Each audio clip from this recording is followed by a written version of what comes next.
अचानक प्रकट होकर माधव मुस्कुराते खड़े हो गए। उत्तरा के मुंह से तो धन्यवाद के 2 शब्द भी नहीं निकल पाए, और कुंती बुआ ने दौड़ के प्रभु के चरण पकड़ लिए।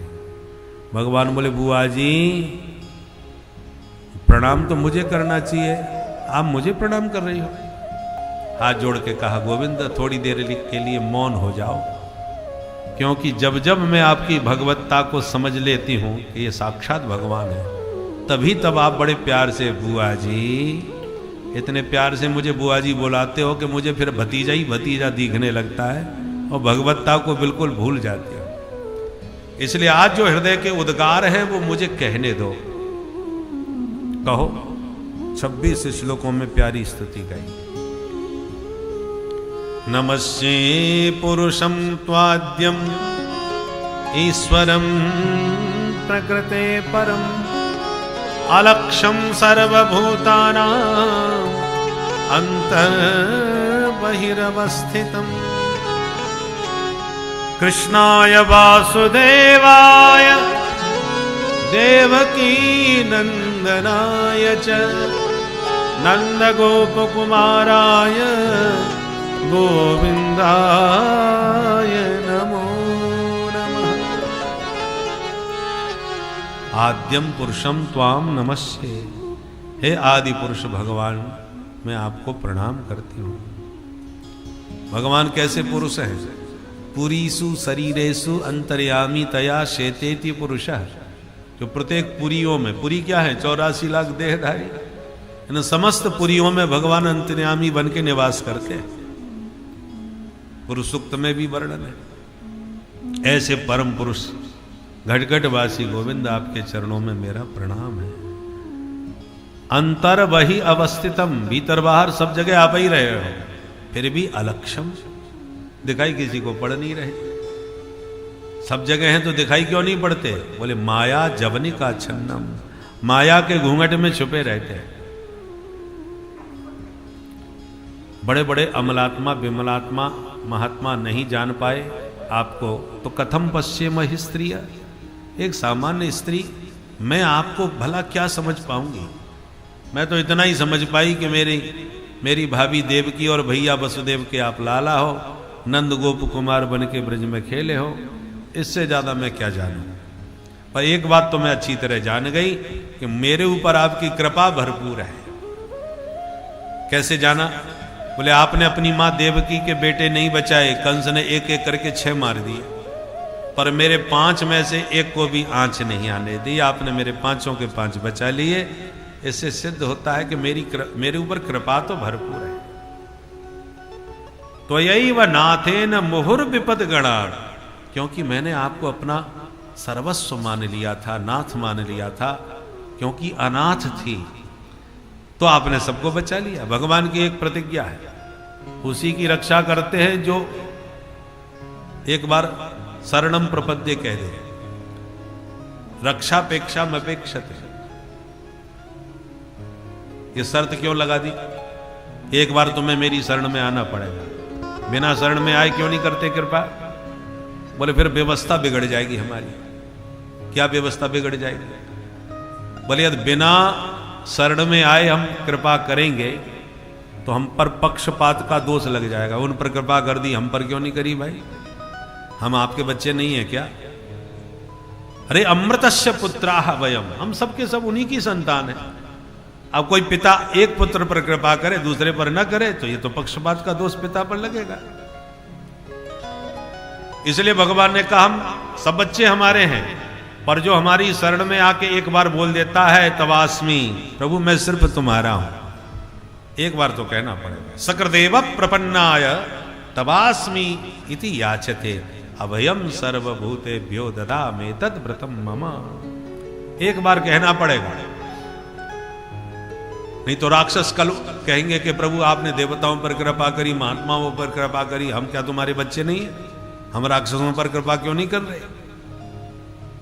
इसलिए भगवान ने शर्त लगा दी है, एक बार आके बोलना पड़ेगा कि हम सिर्फ तुम्हारे हैं। अब जो दुष्ट हैं, तामसी हैं, राक्षस हों चाहे दैत्य हों, उनके मुंह से निकलते ही नहीं है। जो भक्त होगा, पात्र होगा, वही भगवान से आके कहेगा कि प्रभु हम सिर्फ तुम्हारे हैं। तो तो भगवान का कृपा पात्र बन जाएगा। इसलिए शर्त लगानी जरूरी थी। बिना शर्त के तो अपने मैया बाप पर भी कृपा नहीं करती। देवकी के 6 बच्चे मार दिए कंस ने, कोई कृपा नहीं करी, मर गए बच्चे। अरे माँ को छोड़ो, पिता को देखो, वसु श्री नंद बाबा अजगर ने पकड़ लिया और सारे ब्रजवासी खूब लाठी डंडे मार रहे हैं अजगर को, नंद बाबा को छुड़ा रहे हैं, कोशिश कर रहे हैं, पर वो अजगर नहीं छोड़ रहा। बाबा नंद को पकड़ के अंबिका वन में, और कन्हैया आराम से लेटे पड़े, देख ही नहीं रहे कि क्या हो रहा है। पिताजी की हालत खराब है, सब ग्वाला बचाने में लगे हैं और ये आराम से लेटे पड़े। जब नंद बाबा ने देखा सब हैं पर मेरा छोरा नजर ना आवे, कन्हैया कहाँ है, तब आवाज लगाई, सर्पो माम कृषते तात प्रपन्नम परिमोचय। नंद बाबा ने जब कहा, अरे कन्हैया बेटा, मुकु अजगर ने पकड़ लियो, मैं लाला में तेरी शरण में हूं, मेरी रक्षा की। प्रपन्नम, नंद बाबा कह रहे हैं, प्रपन्नम परिमोचय, मैं प्रपन्न हूं, तेरी शरण में हूं, मुझे बचा बेटा। तब दौड़ के आए एकदम भाग करके, तब बाबा को बचाया। तो बिना शरण में आए जो बाप को भी ना बचाए तो वो हमें क्यों बचाएगा भाई। इसलिए भगवान ने, इसलिए किशोरी जी की शरणागति में चमत्कार है। किशोरी जी की कोई शर्त नहीं, तुम कहो मत कहो, पर अकारण ही कृपा करती है। जयंत ने कौआ बनकर के कष्ट तो किशोरी जी को ही पहुंचाया था, क्रोध राम जी को आ गया। और जब बाण अभिषिक्त करके, मंत्राभिषिक्त करके जोड़ दिया, वो जयंत भागता फिरा, दुनिया में किसी ने शरण नहीं दी। नारद जी के समझाने पर लौट के भगवान की शरण में गिरा। सो घबराहट में गिरा तो पूंछ भगवान के चरणों की तरफ मुंह हो गया उल्टा। जानकी जी वहीं बैठी थी, तुरंत सीधा किया, मूर्ख तुझे शरण में आना भी नहीं आता। माथा झुका भगवान की शरण में, और भगवान मारने को तीर तान के तैयार।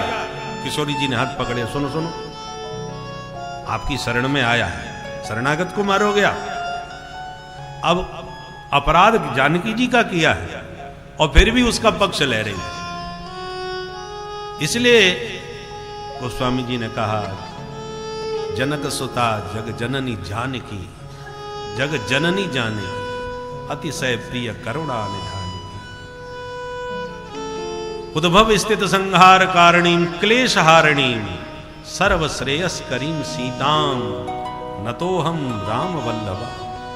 किशोरी जी की शरणागति में यही चमत्कार है कि वो कितना भी बड़ा अपराधी हो, अपचेत सुदुराचार, कितना भी बड़ा पापी हो, पर एक बार आ गया सामने तो फिर उसको सब प्रकार के पापों से मुक्त कर देती, बचा लेती है। कितना भी बड़ा अपराधी पुत्र हो, पर मां अपने आंचल में उसे बचाती है, पिता के कोप से बचाती है, अनेक प्रकार की आपदाओं से बचाती है। इसलिए किसी भी जीव जंतु का बच्चा हो, जरूर नहीं मनुष्य की बात नहीं, पशु पक्षी किसी का भी बच्चा हो, संकट पड़े तो मां के पास भागता है, क्योंकि इतना उसे ज्ञान है बच्चे को कि मां के आंचल में मैं पूरी तरह सुरक्षित हूं। इसलिए पहला दृष्टांत यही वृत्तासुर ने दिया, अजात पक्षा एवं मातरं खगा। जो पक्षी उड़ नहीं सकता उसका केवल अवलंब मां ही होती है। इसलिए किशोरी जी की कृपा में कोई शर्त नहीं है। इसलिए मां का नाम पहले लिया जाता है, मातृदेवो भव, माता रामो मत पिता रामो, त्वमेव माता पिता। मां पहले है, लक्ष्मी नारायण, सीताराम, राधे श्याम, गौरी शंकर, मां का स्थान पहले है। वृंदावन में भी कृष्ण कृष्ण कोई नहीं बोलता, सब राधे राधे ही पुकारते नजर आते हैं, क्योंकि राधा रानी की कृपा के बिना ये घनश्याम भी कृपा नहीं बरसाने वाले। कृष्ण कन्हैया भी कृपा कब बरसाते हैं, जब बरसाने वाली इशारा करती हैं कि इन पर कृपा करो। तो बरसाने वाली की कृपा के बिना घनश्याम भी कृपा नहीं बरसाने वाले।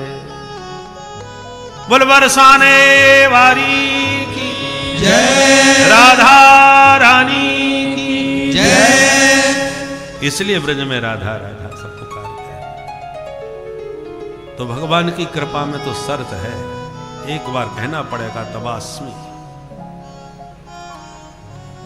कुंती बुआ कहती है गोविंद आपकी मां देवकी के पति साथ में थे वसुदेव, इसलिए वो सनाथ थी और मेरे पति मेरे साथ नहीं थी, इसलिए मैं अनाथ थी। अनाथ होने के नाते मैंने सर्वस्व आपको ही मान लिया। त्वयैव नाथेन मुहुर विपत गणा, इसलिए जब मैं आपके शरणापन्न होकर के आपको सब कुछ मानने लगी तो आपने मेरे सारे बच्चे बचा लिए। पर देव की शरण में नहीं गई, इसलिए उसके बच्चे मारे गए। इसलिए प्रभु एक ही वरदान मुझे दीजिए आज। क्या? विपदः सन्तु नः शश्वत तत्र तत्र जगद्गुरु। हे जगद्गुरु श्री कृष्ण, एक ही वर मांगती हूं कि जब तक जीवन रहे तब तक जीवन भर इसी प्रकार की आपदाएं विपदाएं मेरे ऊपर आती रहे। भगवान बोले राम राम, ऐसा भी कोई वरदान मांगता है? दुनिया मांगती है सुख संपत्ति घर आवे। अच्छा, वृंदावन में किसी भी मंदिर में जाइए, ये आरती सुनते आप कहीं नहीं, किसी मंदिर में नहीं सुनेंगे सुख संपत्ति घर आवे कष्ट मिटे तन का जय जगदीश हरि। कहीं सुनिए किसी मंदिर में आरती? आपने सुनी हो तो बताओ। वृंदावन में कहीं नहीं सुनेंगे, क्योंकि वृंदावन के रसिक जन सुख संपत्ति नहीं मांगते, वो तो बस युगल लाल विहार करते रहे। हम इस युगल छटा को ऐसे ही निहारते रहे, यही इसी भावना में मस्त रहते हैं। सुखी रहे दृग चंद दो,